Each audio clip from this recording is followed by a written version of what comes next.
够挑战的时候，其实我们的胜算会比较高。所以我觉得这3个元素基本上是缺一不可哦。所以我跟我们今天在座的各位球员，大家共同来勉励。那这里面来讲，我们教练团扮的角色更重要。为什么？因为你们不只是一个教练团，教练团一般顾名思义就是教我们的球员一些技术体能这个部分。但是这里面更重要的是我们的心情的调整更重要。比如说我们的先发球员，如果面临着所谓先发挫败的时候，他一定会很沮丧。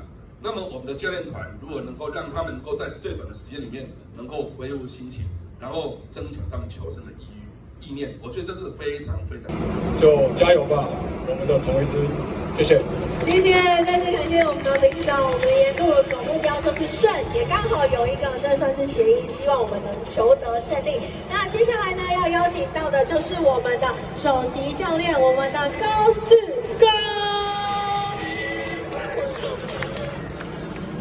现在球员大家好，我写的是顺，那在经历了去年一整年不是那么顺畅，我们就是有很多的没有预期的一些问题出现，希望我们今年在经历过了去年那一段不是那么顺畅的时段，我希望我们今年把所有的问题一步慢慢的解决，慢慢的往前。继续把过去狮子军的荣耀找回来。谢谢。皆さんにお会いできて、大変嬉しく思います。今年可以见到大家，非常的开心。そして今年も日本で、統一ライオンズと友好の試合ができることを、大変楽しみにしております。那今年非常期待能再度跟统一师在日本进行交流赛。昨年、西武ライオンズは、パリーグで、優勝をしました。那我们去年有在我们联盟取得冠軍。